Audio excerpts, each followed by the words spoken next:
इस लड़की की ऐसी शक्ल देख के उससे कोई भी लड़का शादी करना नहीं चाहता है, क्योंकि वह हरदम अपने चेहरे पर एक चश्मा और तिलक लगाकर रहती थी, जिसके कारण से उसे वहाँ के सभी लड़के और लड़कियां आंटी कह के बुलाते थे। एक दिन उसके पापा बोलते हैं, कल तुम्हें एक लड़के वाले देखने आ रहे हैं, उनके सामने अच्छे से पेश आना, हम लोग सिर्फ 2 दिन के लिए हैदराबाद जा रहे हैं। अगले दिन उसे देखने के लिए 2 लड़के आते हैं, जिनमें से एक खुद ही उसकी छोटी बहन का बॉयफ्रेंड होता है। अब लड़का उसे अच्छे से देखता है और फिर थोड़ी मोड़ी बात करके वहाँ से चला जाता है, लेकिन गलती से वह अपना फोन वहीं पर भूल गया था। इसीलिए जब लड़की उसे उसका फोन लौटाने जाती है, तभी वह देखती है कि लड़का बोल रहा था, यार जो चिकनी है उसे तू ले जा रहा है और उस भूती अम्मा को मेरे गले बांध रहा है, मैं तो हरगिज उस भूती अम्मा से शादी नहीं कर सकता। ये सुन के उस लड़की को काफी ज्यादा बुरा लगता है, लेकिन जब वो रोते हुए घर आती है, तभी वो देखती है कि उसकी छोटी बहन बैठकर रो रही थी। लड़की उससे पूछती है क्या हुआ, तब वो बताती है, तुम्हारी वजह से मेरी भी शादी नहीं हो रही है, कहीं तुम किसी के साथ भाग क्यों नहीं जाती। वो सॉरी, किसी को यह भूती अम्मा पसंद भी तो आनी चाहिए ना। अब मैं खुद ही संजय के साथ भाग जाती हूँ और जल्दी जल्दी से अपने कपड़े पैक करने लगती है, जिसके बाद वो लड़की उसे प्रॉमिस करती है कि उसकी शादी वो खुद कराएगी, बस वो ऐसा कदम ना उठाए।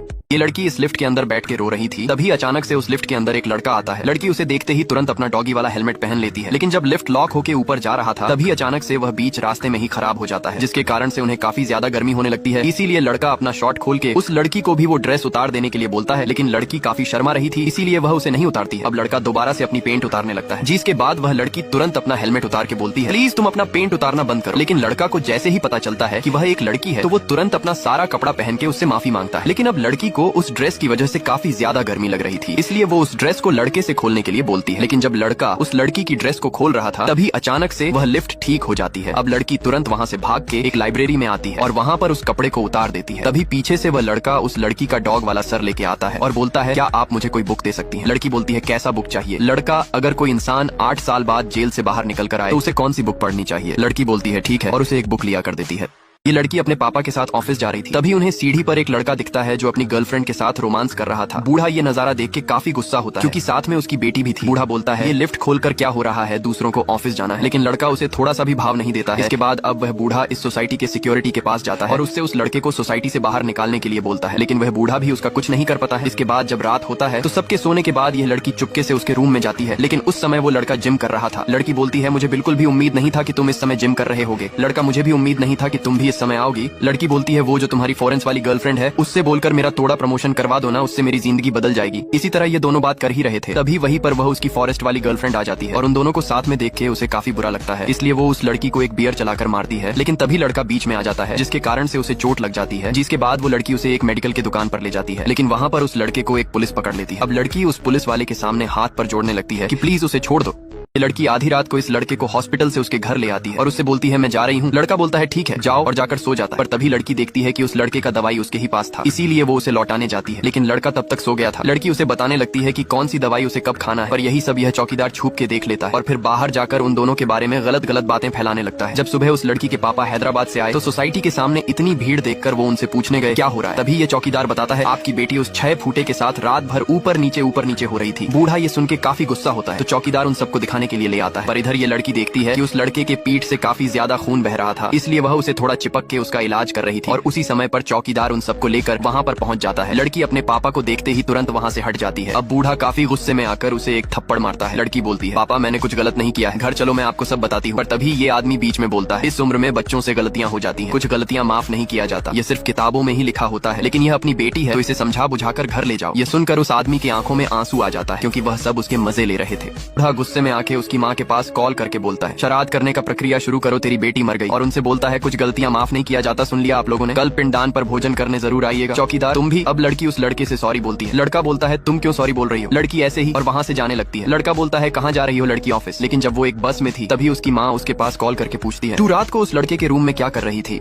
इस लड़की की एक छोटी सी गलती के कारण उसके पापा उसे घर से निकाल देते हैं, जिसके बाद वो लड़की अब रोते हुए अपने ऑफिस आती है और वहाँ से वह किसी किसी के पास कॉल करके भाड़ा पर घर मांगती है, लेकिन उसे कोई भी घर देने के लिए तैयार नहीं होता, जिसके कारण से लड़की उदास होकर वहीं पर बैठी हुई थी। तभी यह लड़का उसके पास आता है। लड़की उसे बताती है, देखो ना कोई भी घर देने के लिए तैयार नहीं हो रहा है। तभी वो लड़का उसके हाथ में एक चाबी देता है, यानी कि वो उस लड़की के लिए घर ढूंढ चुका था। तभी ऑफिस के कुछ लड़कियां उसे देखकर बोलती हैं, सारू हम लोग तेरे घर के पास में ही जा रहे हैं, चल तुझे तेरे घर पर ड्रॉप कर देंगे। शारू को ये बातें एकदम कांटों की तरह चुभती है, लेकिन फिर भी वो उनसे कुछ नहीं बोलती है। अब लड़का शाहरुख को उसका घर दिखाने के लिए ले जाता है। लड़की बोलती है थैंक यू। लड़का बोलता है अगर घर पसंद आए तब थैंक यू बोलना, पर लड़की फिर भी उसे थैंक यू बोल देती है। अब लड़का शाहरुख को घर के अंदर ले जाके उसे अच्छे से पूरा घर दिखाता है। फिर वह उसे उस घर की चाबी देके बोलता है आज तुम किसी भी तरह एडजस्ट कर लो, कल हम दोनों साथ में घर का सारा सामान खरीदने चलेंगे। लड़की बोलती है घर का सामान मैं खुद भी खरीद सकती हूँ, लेकिन अगर साथ में तुम भी आओगे तो मैं मना नहीं करूंगी। पर अगले दिन जब लड़का इस अनाथ लड़की के साथ मार्केट करने के लिए जाता है, लेकिन लड़की को थोड़ा प्यास लगी थी, इसीलिए लड़का दुकानदार से 2 गिलास लेमन जूस देने के लिए बोलता है। दुकानदार बोलता है लीजिए भैया आपका सुपर सेक्सी वाला, और ये मैडम आपका। लड़की बोलती है तुम्हारा सुपर सेक्सी वाला क्यों? लड़का क्योंकि इसमें भोलेनाथ का प्रसाद मिला हुआ है। लड़की बोलती है प्रसाद है तो फिर उसे मैं पीऊंगी, और उस लड़के के हाथ से वह गिलास लेके वह खुद उसे पी जाती है। लेकिन जैसे ही उस गोली का असर उसके ऊपर हुआ तो वो वहाँ पर कुछ उल्टी सीधी हरकतें करने लगती है। एक औरत जो अपनी मछली काटने वाली थी, तभी यह लड़की उस मछली को उठाकर वहाँ से भाग जाती है। लेकिन जब लड़का उसे पकड़ने जाता है तभी वह लड़की उसे कुछ इस तरह से किस देने लगती है, और इसी तरह काफी देर तक चलता है। आखिरकार वह लड़की चक्कर खा के नीचे गिर जाती है। अगले दिन लड़का उस लड़की के पास कॉल करके पूछता है कैसी हो? लड़की बोलती है ठीक हूँ, और फिर से वो दोनों साथ में लाइब्रेरी जाते हैं। लड़की बोलती है उस जूस में भांग का गोला था ना? लड़का बोलता है हाँ। तब लड़की उससे पूछती है मैं किस टाइप की पियक्कड़ हूँ? जैसे मैं कोई नशे में लड़ाई करता है तो कोई कीचड़ में गिर जाता है। लड़का बोलता है तुम रोमांटिक टाइप की हो। लड़की यह सुनकर एकदम से शर्मा जाती है, क्योंकि अब तक वह दोनों गर्लफ्रेंड बॉयफ्रेंड नहीं बने थे। लड़की उससे बोलती है मुझे शादी करना है, पर लड़का बात को घुमाते हुए बोलता है मैं अपने लिए एक बियर लेकर आता हूँ। लड़की बोलती है इंदर ये रोज रोज बियर मत पिया करो, इससे आदमी की मौत हो जाती है। जेब में रखते वक्त इस आदमी का पर्स गलती से नीचे गिर जाता है, और तभी उसे एक भिखारी उठा लेता है। लड़की बोलती है अरे अरे भैया आप ये क्या कर रहे हैं, ये उनका पर्स है। पर भिखारी बोलता है ये ज्यादा साड़ी मत बन, जिसको मिला है ना ये उसका पर्स है। लेकिन जैसे ही वो इस लड़के को देखता है तो चुपचाप से वो पर्स उसके हाथ में दे देता है। लड़का उस पर्स को खोलकर देखता है और फिर वापस से वो उसे भिखारी को देके वहाँ से जाने लगा है। लड़की भिखारी से वो पर्स छीन के लड़के के पास आकर पूछती है इंदर तुमने वो पर्स उसे वापस क्यों दिया? लड़का बोलता है ऐसे ही। तब लड़की बोलती है तुम ऐसा कैसे कर सकते हो, इसमें इमरजेंसी मेडिसिन से अगर आदमी को सही समय पर नहीं मिला तो वह बीमार पड़ सकता है। लड़का गुस्से में बोलता है मरने दो। इतना सुनते ही वह लड़की तुरंत उस आदमी के पास जाके उसे वह पर्स लौटा के वापस आती है, पर लड़का उसे गुस्से में धक्का देके वहाँ से चला जाता है। और जब रात को वो लड़की को देखने के लिए उसके घर पर जाता है तो उसके घर में ताला लगा हुआ था। ये देख के लड़के को काफी ज्यादा बुरा लगता है, इसलिए वो उसे ट्रेन स्टेशन, लाइब्रेरी, हर जगह पर ढूंढने लगता है। आखिरकार उसे वह लड़की एक रोड पर ठंड से कांपती हुई नजर आती है। लड़का बोलता है सारू आज तुम घर क्यों नहीं गई? लड़की बोलती है तुमने मुझे जाने के लिए बोला ना, तो फिर मैं उस घर में कैसे जाऊँ जो घर तुमने मुझे दिया है। लड़का उसे सॉरी बोलता है। तभी वह लड़की उसे गले लगाकर रोने लगती है। एक गलत फहमी के कारण इस लड़की के पापा उसे घर से निकाल देते हैं, जिसके कारण से वो लड़की अब काफी ज्यादा उदास रहती। तभी यह लड़का उससे पूछता है शाहरुख कोई ऐसा रास्ता नहीं है जिससे तुम्हारे पापा फिर से तुम्हें अपना लें? लड़की बोलती है एक इम्पॉसिबल रास्ता जो कभी पूरा नहीं हो सकता। अगर कोई ITI वाला ब्राह्मण शास्त्री लड़का आकर मुझसे शादी कर ले तो पापा मुझे अपना लेंगे। लड़के को ये बात एकदम खंजर की तरह चुभती है, क्योंकि वह उस लड़की से प्यार करता था। लड़का बोलता है कर लो, पर लड़की बोलती है किसी को इस भूतिया अम्मा से शादी नहीं करना। जिसके बाद लड़का अब उसे एक ब्यूटी पार्लर में ले जाके उसे बहुत खूबसूरत करवा देता है। लड़की पूछती है कैसी लग रही हो? लड़का अब तुम्हें कोई भी रिजेक्ट नहीं कर सकता। और इसके बाद वह दोनों वापस आ रहे थे। तभी लड़की मजाक मजाक में ही बोल देती है अगर इस तरह मुझे मेरे घर वाले देख लेते तो काफी ज्यादा खुश होते। जिसके बाद वह लड़का अब उस लड़की को खुश करने के लिए जबरदस्ती वो उसे उसके घर पर लाता है। लेकिन जैसे ही लड़की घर के अंदर जाकर देखती है तो उसके पापा अब तक उसकी फोटो पर हार चढ़ा के उसकी शराद करा दिए थे। ये देख के उस लड़की और लड़का दोनों को काफी ज्यादा बुरा लगता है। लड़की बोलती है ये जो ब्यूटी तुमने मुझे दिया है ना, मैं इसे रोके बेस्ट नहीं करूंगी। अगर कोई लड़का मुझसे शादी करना चाहेगा तो मैं तुरंत उसे हाँ बोल दूंगी।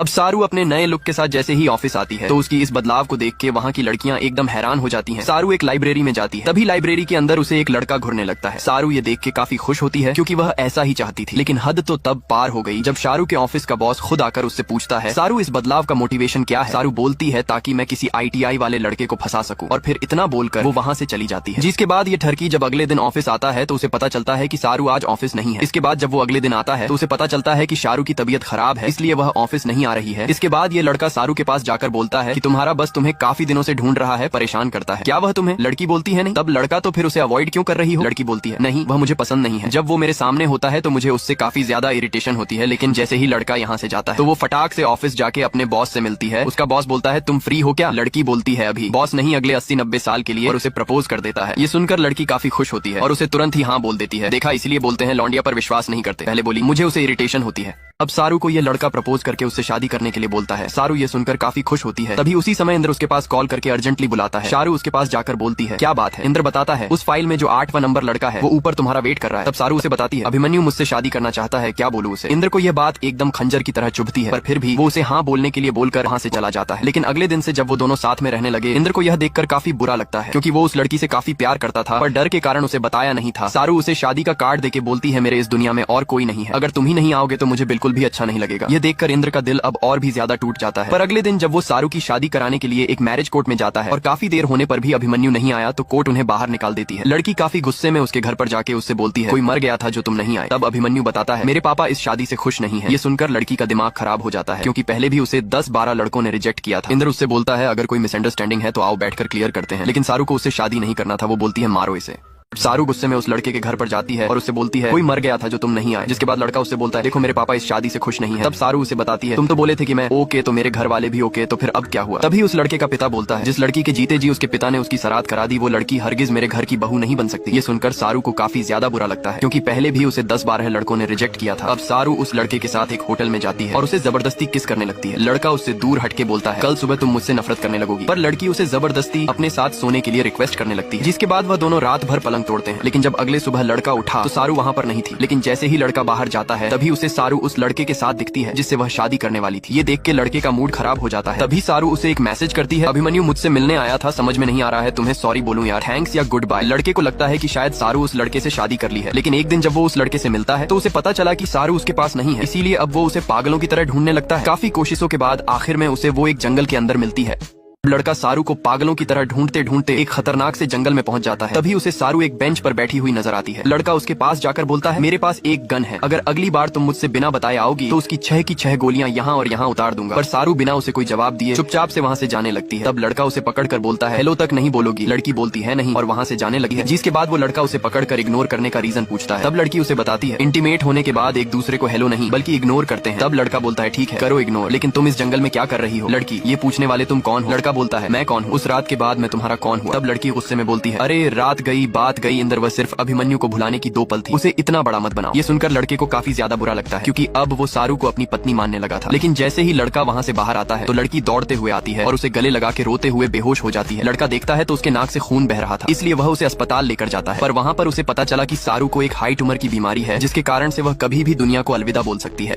अब जैसे ही लड़के को पता चलता है सारू को एक बीमारी है जिस वजह से वह कभी भी दुनिया को अलविदा बोल सकती है, तो वो काफी गुस्से में अभिमन्यु को जाकर एक मुक्का मारता है और बोलता है तुम्हें पता चला सारू बीमार है इसलिए शादी तोड़ दी। तब अभिमन्यु शादी तोड़ने के कुछ घंटों बाद रिपोर्ट मिले हैं, मेरे ऑफिस वालों ने कुछ मेडिकल टेस्ट करवाए थे। जब मैंने सारू को यह बताया तो वह खुद ही शादी करने से मना करने लगी। जिसके बाद लड़का अब दोबारा से अस्पताल में आता है और जब तक सारू ठीक नहीं होती तब तक वो उसके पास ही रहता है। कुछ दिनों बाद जब सारू ठीक हुई तो लड़का उसे देखकर काफी खुश होता है। फिर वह लड़की को एक सरप्राइज बताकर उसे एक रूम में ले जाता है। बाहर से देखने पर ऐसा लग रहा था जैसे अंदर किसी की शादी हो। लड़का उसे एक कुर्सी पर बैठा के टीवी में दिखाता है तो उसकी बहन की शादी हो रही थी। लड़की ये देख के काफी खुश होती है क्योंकि वह काफी दिनों बाद अपनी फैमिली को देखी थी। अब लड़की उसे थैंक यू बोलकर एक छोटा सा किस कर देती है। तब लड़का सारू मुझसे शादी करोगी। ये सुन के लड़की तुम्हें मेरी अधूरी कहानी पूरी करने की जरूरत नहीं है, नहीं मैं तुम्हारी फर्स्ट चॉइस हूँ और ना ही मैं तुम्हारी लास्ट चॉइस हूँ। लड़का बोलता है तुम मेरी बेस्ट चॉइस हो। तब सारू बोलती है प्लीज एक बार और मत बोलना, नहीं तो मैं अब हाँ कर दूंगी और मैं नहीं चाहती कि मैं मरते मरते तुम्हारे ऊपर बोझ बनूं। और उसे गले लगाकर रोने लगती है। अब लड़का देखता है तो सारू की तबीयत दोबारा से खराब होने लगती है, इसीलिए वो उसे जल्दी से हॉस्पिटल लेके जाता है और उसे हॉस्पिटल में एडमिट करके काफी गुस्से में उसके घर पर जाता है और सारू के फोटो पर चढ़ा हुआ हार को वो उखाड़ कर फेंक देता है। तभी सारू का नाना काफी गुस्से में आकर उसे एक थप्पड़ मारता है। तब लड़का बोलता है आज के बाद से सारू के फोटो पर हार नहीं चढ़ना चाहिए, नहीं तो नाना नहीं तो क्या कर लेगा तू। लड़का नहीं तो दोबारा से आप लोगों के घर थप्पड़ खाने आ जाऊंगा और उन्हें नमस्ते बोलकर वहाँ से चला जाता है। पर अगले सुबह जब वह सो रहा था तभी पुलिस वाले जाकर उसे पकड़ लेते हैं क्योंकि सारू के नन्ना ने उसके ऊपर केस कर दिया था। और इधर सारू भी अस्पताल से डिस्चार्ज होकर इंद्र का इंतजार कर रही थी। इंद्र पुलिस वालों से बोलता है सर मुझे एक इमरजेंसी कॉल करना है, सर प्लीज करने दीजिए ना सर। पर कोई भी पुलिस वाला उसका बात नहीं सुन रहा था और उसके ऊपर जबरदस्ती 1-2 केस बनाकर उसे अंदर डालने लगते हैं। जिसके बाद लड़का पुलिस स्टेशन में हड़कंप मचा के वहाँ से भागने लगता है और जब कुछ पुलिस वाले उसे पकड़ने के लिए आते हैं तो लड़का उन्हें बारी बारी से धोने लगता है। आखिरकार लात खाने के बाद पुलिस वाले बात पे आ जाते हैं और लड़के को खुद लाइब्रेरी तक ड्रॉप करते हैं। लड़का लाइब्रेरी के अंदर जाकर देखता है तो सारू वहीं पर होती है। जिसके बाद लड़का जाकर उसे गले लगाकर रोने लगता है। अब फाइनली लड़के को सारू एक लाइब्रेरी के अंदर दिखती है। लड़का उसके पास जाके देखता है तो सारू बहुत रो रही थी। सारू उससे पूछती है अगर तुम मुझे पसंद करते थे तो फिर अभिमन्यु से शादी करने की परमिशन क्यों दी। तब लड़का बोलता है सारू तुम मेरी बेस्ट चॉइस हो लेकिन मेरे जैसा क्रिमिनल तुम्हारा और तुम्हारे पापा का चॉइस नहीं है। ये सुनकर सारू उसे गले लगा के रोने लगती है क्योंकि वो भी उससे बहुत प्यार करती थी। तभी उसी वक्त पुलिस वाला लड़के को ले जाने के लिए आता है पर वो उन दोनों का वैसा दर्द भरा मोहब्बत देख के लड़के का हथकड़ी खोल देता है और शादी के तोहफा के लिए उन्हें वो हथकड़ी गिफ्ट कर देता है। पर सारू रात को जब लड़के से मेहंदी लगवा रही थी तभी वह बोलती है अगर मैं मर जाऊं तो प्लीज मेरे फोटो पर हार मत चढ़ाना और रोने लग जाती है। इसके बाद लड़का अब काफी गुस्से में सारू के घर पर जाता है और उसके फोटो पर से वो हार निकाल कर फेंक देता है। फिर उसके पापा को धमकी देता है कि अगर दोबारा से उसके फोटो पर हार चढ़ा तो मैं उसके लिए मार भी सकता हूँ और मर भी सकता हूँ। तब सारू की माँ बोलती है ठीक है, उसके फोटो पर हार नहीं चढ़ेगा, लेकिन हम अगर मना कर देंगे तो वो तुझसे शादी नहीं करेगी। और होता भी ठीक वैसा ही है। जब अगले दिन सारू और वह लड़का पुलिस स्टेशन में शादी करने के लिए गए थे, तभी सारू का नाना और उसकी माँ वहीं पर आते हैं। सारू उन्हें देखकर काफी खुश होती है, पर जैसे ही वह लोग मना करते हैं तो सारू एक ही झटके में लड़के कहाँ छोड़ देती है।